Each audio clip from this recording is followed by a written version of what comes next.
कि जैसे भी कोई सर्कल है तो सर्कल का रेडियस अगर आर होता है तो सरकमफेरेंस हमारा कितना होता है 2 पाई आर, और क्षेत्रफल हमारा कितना होता है पाई आर स्क्वायर। आज के बाद आप एक नया तरीका सीखेंगे और वो होगा 7 44 154। क्या हो जाएगा मेरे भाई? 7 44 154। ध्यान रखना है। अब ये 7 44 154 क्या है? तो बोलोगे देखो सर, जब रेडियस हमारा 7 होता है ना तो इसकी वैल्यू पता है कितनी आती है? 2 × पाई। की वैल्यू 22/7 हो जाएगा, और यहाँ आर हमारा 7 हो जाएगा, तो कितना हो जाएगा? 44 हो जाएगा। और एरिया की वैल्यू की बात करते हैं तो सर पाई आर स्क्वायर, पाई का मतलब हो जाएगा 22/7, आर स्क्वायर का मतलब 7 × 7 यानी 154। तो ये हम याद रखेंगे 7 44 154। ध्यान रखना है हमें। इसका फायदा हमें क्या होगा तो हम आपको बताते हैं इसका फायदा क्या होगा। तो जैसे मान लीजिए अब क्या हो गया, अगर मान लीजिए अब आपका रेडियस दोगुना होता है, 7 अपने आप का दोगुना करता है, तो रेडियस अगर दोगुना हो जाएगा ना मेरे भाई, तो आपको अगर याद रहेगा कि 7 रेडियस पर हमारा पेरीमीटर 44 होता था, तो अगर हम रेडियस को दोगुना करेंगे तो पेरीमीटर भी अपने आप का दोगुना हो जाएगा, यानी 88 हो जाएगा।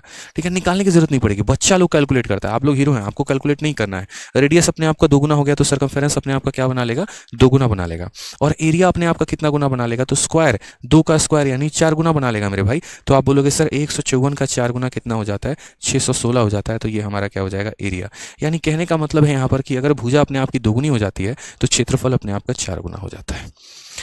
ठीक है, और आगे हम देखते हैं। जैसे मानो कल के दिन रेडियस को हम यहाँ पर 21 बोल दें किसी सर्कल का रेडियस 21 है, सरकमफेरेंस और एरिया बताओ। आप बोलोगे देखो साइड अपने आप का देखो, रेडियस अपने आप का 3 गुना हो गया, तो ये भी अपने आप का 3 गुना हो जाएगा। 44 का 3 गुना कितना होता है? 132। और एरिया अपने आप का 9 गुना हो जाएगा, 3 का स्क्वायर यानी 9, तो 154 × 9 हमारा करेक्ट आंसर आ जाएगा। कल के दिन ऐसा भी होगा दोस्त यहाँ पे कि मानो रेडियस अपने आप का आधा हो गया, यानी 7 नहीं है, अब रेडियस की जगह पे 3.5 दिया गया है, रेडियस अपने आप का आधा हो रहा है, तो यहाँ पर पेरीमीटर भी अपने आप का आधा हो जाएगा, 44 का आधा इतना, और एरिया अपने आप का 1/4 हो जाएगा, यानी आधा का स्क्वायर यानी 1/4 हो जाएगा।